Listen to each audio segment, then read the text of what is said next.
Hey, all you cool cats and kittens. I just wanted to get on here and talk to you guys about Necromunda tactics.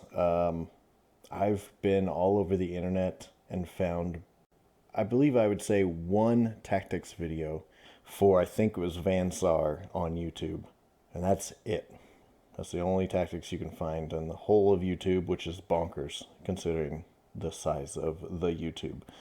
So I wanted to get on here and tell you guys what I do, how I play, how we run our local campaigns, and let you guys soak that up. And I don't want you guys to take my word for it that this is the be all and end all tactics, because it's definitely not. But I want you guys to be able to have options. And I know I go everywhere when I have a new game or a new system that I want to learn, be it 40K or Age of Sigmar or that new army I just picked up for either of those games. I want to go find out everything about it, what works best, what people think works best, what doesn't seem to be working best, all of those things. And it doesn't seem like that's out there for Necromunda, which is weird. And I only thing I can think of is it's a smaller player base, a much smaller player base. But skirmish games are not tiny. I've played Infinity for a long time and loved it. And I feel like you can apply a lot of this to Necromunda, but what you can definitely apply to Necromunda is Blood Bowl. After reading the original rule book that they put in the Underhive box, I set it down and said, well, this is Blood Bowl, but without a pitch. And I still definitely think that rings true. So let's take a quick break and move over to how I do setups in the battlefield, and also that we're going to go over real tactics here, not tactics cards, because me and my group, we do not believe in tactics cards, at least as a regular tool to use in the games. We only use them as a balancing effect. All right, guys, let's talk some actual tactics today. First things we want to work on is tactics versus gotcha. They shouldn't call these tactics cards. They should call these gotcha cards. Things like this that you can't plan on, you have no control over. They're just going to hit you with a gotcha card. We don't like these in my group, so we use them only for balancing. If you have a gang that's 100 points less than another gang, you can get one card for every 100 points.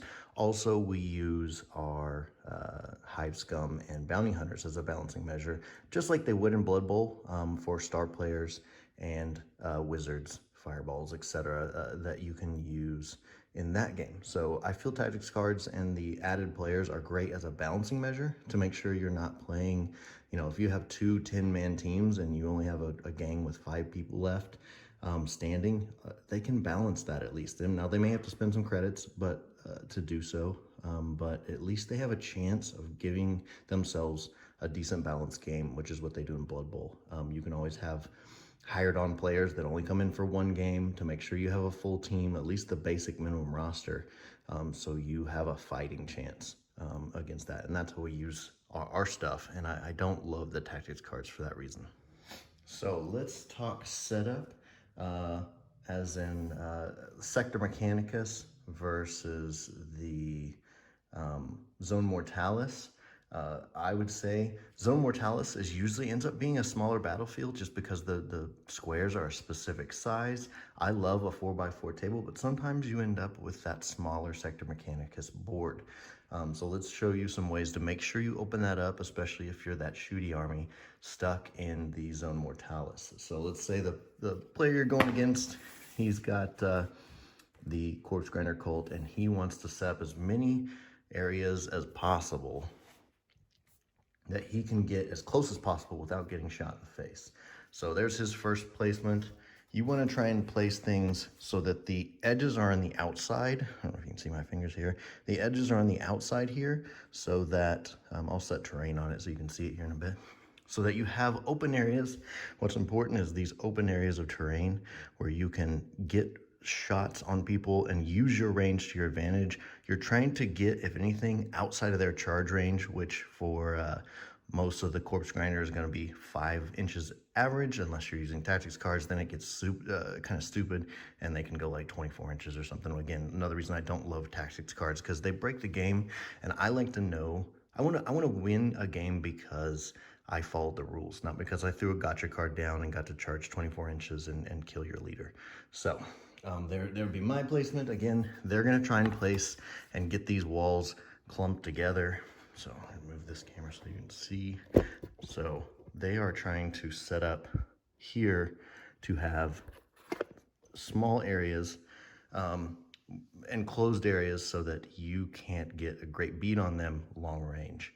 And then your final placement, let's say again, you're trying to make as many open areas with your tile choices as possible. So here we have a nice long field of fire. Now let's throw all our stuff on it. And again, you're gonna have to add doors to these, and a good player will also try to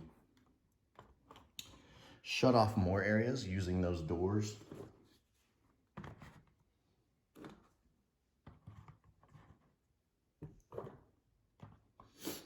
And they may be able to do that. So now we see the board is closed off heavily over here, but it's opened up decently in this area. So this is going to be, for the shooting army, this is going to be your main kill zone that you need to set up and try to protect and try to keep those guys from getting across. Now they're going to set up scatter terrain and bits inside there to try and give themselves some cover as they get across that no man's land. But you're going to have to do what you can with aiming and getting lots of shots on guys to pin them and make sure that they are down. Now let's talk about our sector Mechanicus. Okay, so he's placing things out here so he can have, there's his first placement. Things you want to think about if they have armies. I like to use pistols a lot. I love pistols, and but I also like to throw in some rifles as well. So pistol range, 12 inches for pretty much everything. Yeah, I'm pretty sure it is 12 inches as far as you can go. So if he has a bunch of pistols and charging guys, then you want to throw your piece outside of that range. So if you can get yourself outside of that 12 inch, then all of a sudden we're at 13 inches there. He has nothing on you that you can set up and be 13 inches away, and all of a sudden your las guns are still within short range, while his pistols can't even reach you. And you would want to climb up on top of that terrain, especially if he's a close combat army. Get as high up as you can, and be able to shoot before he can get to you, and stay out of his pistol range for at least a turn or two if possible. All right, I guess the main thing we want to talk about here is how Blood Bowl is very similar to this game. They have down and stunned, which are equal to pinned and seriously injured. It's a very similar effect in that having someone pinned or seriously injured gives you a number and an action advantage. In Blood Bowl, having a numerical advantage over your opponent is super effective, and it allows you to get the matchups that you want. It allows you to, freedom to move around the board a lot easier because it's not one-on-one stretched all over the field. And this game runs and feels very similar. It's just there's no field, football field for them to be on. So some of the things that we use, like I alluded to earlier, is we do a balancing system using the tactics cards, Hive Scum, and Bounty Hunters, so that if your gang is 500 points less expensive than the gang you're going against, you get free 500 credits to spend on cards, 100 each, or Hive Scum, whatever their printed value is, to come on to your team for one game. Now, the bounty hunters may stick around if they don't get their bounty as it is explained in the rules, but otherwise, Hive Scum are only for one game, and the tactics cards are only for one game, and that is also a random draw out of a pool of 20 that you can assemble from what we have. Another reason I don't like the tactics cards is because there's so many out there. They're so hard to get a hold of nowadays. I've gotten a hold of everything in my stash, and I let all my players use from that stash, but there's only a limited number for some of those really good cards. I only have 2 clicks, so only 2 players are going to have that in their piles of 20. And much like Blood Bowl, you can have 2 or 3 players left on the board and still win the scenario, which I like. That's very much how it is for if you are a Wood Elves player in Blood Bowl. You can have your whole team taken out and still score enough touchdowns to win the game, even with 2 or 3 really good players. And very similarly in Blood Bowl, you can just quit the match if things are going really bad and you don't want to get your complete roster annihilated. Don't be afraid to bottle out. Don't be afraid to quit that match and save your players and live to fight another day and not just be totally wrecked. So let's jump in and see what it looks like to get that numerical and action advantage in close combat. Okay, let's talk about close combat. Sometimes you get a guy stuck into close combat and miraculously he survives that charge. But now he's stuck in close combat with a guy who will cut him apart, especially if he can pass that initiative check after the retreat, and end up having to or getting to strike 2, 3, 4 times on you, depending on what he's armed with, etc., how many attacks he has. One thing I did, now this was against a Goliath attacker that whiffed with his renderizer, is I charged in 2 other characters, and every character you can get into close combat, remember that's going to be -1 to their ability to hit you, very much like getting blockers into the tackle area of a Blood Bowl player. So now again, you don't want players can bring their other characters in to attack you. So this is one of those that if you got, you have the numbers on the side of a battlefield, then you can pile in and hopefully win the combat this way instead of trying to retreat and hoping that they can't pass that 3+, 4+ initiative. Hopefully they have worse. A lot of the corpse grinders have 4+, but some of the Goliath guys have a 3+, and you may get lucky and get away and dodge out of that tackle zone, if you will, if you were a Blood Bowl player. But there isn't as much of a disparity in this as there, because most of the characters are 3+, 4+, while things like Escher can have a 2+ in some of the characters and Jews. But otherwise, it's mostly going to be a 3+, 4+. To pass that initiative check, which is 50-50. So again, much like everything else, this is going to be a push your luck type of situation.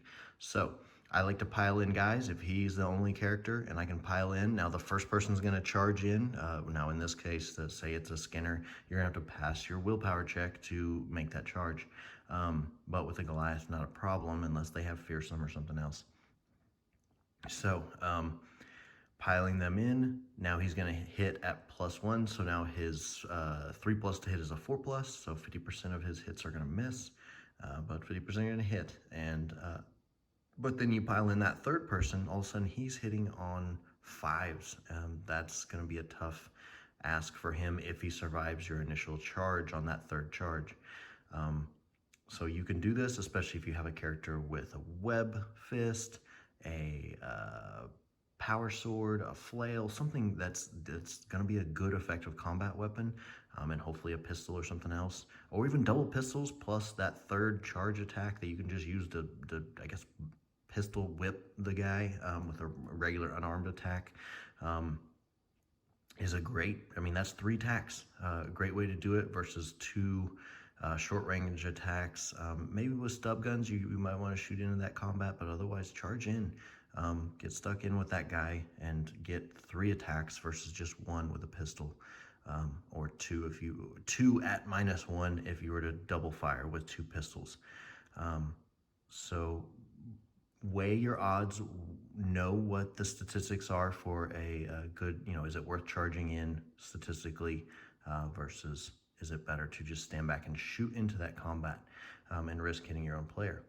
So something to take into account is to, even against those close combat armies, pile in with your guys, outnumber them, make them hit on 5s if possible, and all of a sudden you have the advantage. All right, guys. I just want to talk about rules as the main thing in this section is know your rules. You'd think that would be a basic thing. I've read the rule book. I've read what my gang does. But so many players I've run into, and myself, I'm definitely not immune from this. Showing up to that event, that tournament, that friendly game, and not knowing what your stuff does to where you have to stop and look it up or hope that the person across the table knows what it is because they might have played that gang at some point or that army in other games at some point. Don't rely on them, but so many times after games I went and looked it up, the thing that I couldn't remember because I'd never really looked at it, and I was wrong. We played it wrong. It would have made a difference, and I lost that game, or we didn't have as good of a game because I didn't know my rules. And so many players you run into, you have that issue. Know what Entangled does if you have flails in your army. Know how that web gun works if you're going to have it on your equipped on your guy. Don't rely on those players. It's definitely not a malicious player. It is not what I'm blaming that somebody told me the wrong rules intentionally. They didn't know my army's rules. It's my army, not theirs. I should have known that. And knowing those things, what I do is I write the terms out. I memorize them as much as possible. You don't have to get ridiculous with it, but knowing what your army does can go a long way on you being more effective in combat. Because if you don't know what Entangled does, most of the time you're going to forget about it every time you use that flail, and it could be something that makes the difference in winning a combat or losing a combat because you hit that guy with the flail, he should have been entangled or possibly gotten entangled, and you never even check for it because you forgot that the flail even has that key term. So know your rules, and this goes along with everything from using gangers and juves for screening, and knowing that if you have a similar situation in that like you have a leader in cover, but also a juve closer to the activating player, in cover, that they have to shoot at that juve unless they can pass a check to shoot further away at the leader. Now, if the leader's out of cover and is an easier target, they don't have to do that. They can pick the leader. So you got to make sure you do it correctly and have equally, I guess, hard to hit players have that juve forward. But even just putting him a centimeter or two forward is enough to make them have to check to shoot that more valuable target if they can. So knowing those goes a long way. Also, we'll talk about ranges in the video that I have coming up at the end of this, and then I guess starting out with a gang, go for those weapons that are +1 to hit instead of +1 to wound. Things like the axe. I'm trying to think of other close combat weapons that give you a strength bonus. It's better to have the +1 to hit with, say, a flail than using that +1 strength to the wound. Strength 4 is great, but if you never hit, then it's not that great. So a juve with an axe is not as good versus a juve with, say, a flail.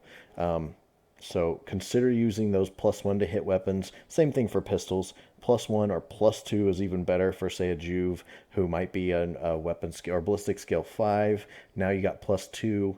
That's either going to negate the cover and hit on 5s, or if you get lucky, have no cover. Now you're hitting on 3s with a juve. Really useful tactic with double pistols or something like that. So consider that when you're building your gangs, at least for the first. You eventually hopefully can level up those characters and get them better weapon skill, better ballistic skill, and then you can also purchase them better weapons that don't rely on those +1s and +2s to hit, and go for the other stuff that's more high strength instead. So let's talk about pistols, rifles, cover, being out of cover, and then zone mortalis in general, and the advantage of knowing how big a square is. Okay, let's talk about ranges.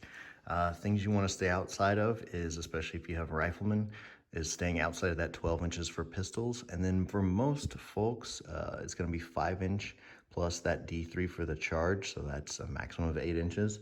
Now, 8 inches is a great way to stay apart because you can get them to think they can make the charge and then fail it. And then you got, you can light them up now that they're out of cover and stuck in the middle of no man's land. But if you don't want to risk it against something like this Corpse Grinder Cult leader here, you may want to fall back. Sometimes it's not worth jumping up into that cover if you just put yourself into charge range.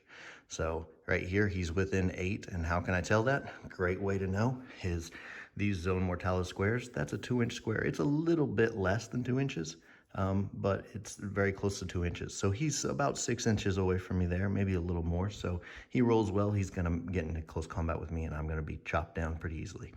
Now, going diagonally, if it were to go this way, these squares are about 2.5 inches, so it's about 5 inches across diagonally for 2 squares. So knowing that amount of distance allows you to almost pre-measure and makes the game a little unfair. That's why we sometimes set our stuff up on just the tabletop with some of the walls and set them apart certain distances so that no one knows what the amounts are, because once you start to see that and start to do that computation in your head of how much 2 inches is, you can really start to gauge your distances and stuff like that. Now, some players can play in for years and years, can just kind of see what 12 inches, 8 inches, 6 inches looks like. 6 inches is a dollar bill, is it one way I think about it. So if I can imagine a dollar bill laying in between us, which is about where we are right now, then I know, okay, he's about 6 inches away, because I could probably lay a dollar bill down between us, my guy and his character there. So even if you're outside of cover, may be okay to run your guy up right there out of cover. He's a close combat gang, so I'm not too worried about taking a pistol shot from a juve at probably long range or possibly out of range. So I don't have to set up in cover every single time. Cover doesn't help me in that close combat against those chain blades. So set my las gun guy up right there and take the shot. Try and pin him. Now, pinning is important also for keeping them from charging, because that's going to take a double action, and if it has to spend an action standing up, then you've done your job. So that's going to be set up, 2-inch zone mortalis squares, something to keep in mind, and using cover or deciding not to use cover. Very important to make your decision on what you're fighting and what you're up against. There's a lot of one-on-one matches. Hopefully you can set yourself for 2-on-1, 3-on-1 matches across the board. That's the way you win the game, is having number and action advantage. We'll talk about that a lot in these. Hey guys, you survived my nasally drawl for this long, so I won't keep you too much longer. We want to go over some group activations in the next video, some individual tactics. I have a lot of things I want to cover in multiple videos. I just don't want to make these videos 4 or 5 hours long. But let me know if you have any questions. Let me know if you have any comments. I'm sure I jacked some stuff up, but please comment, subscribe, let me know what you think, and hopefully we'll see you in the next video.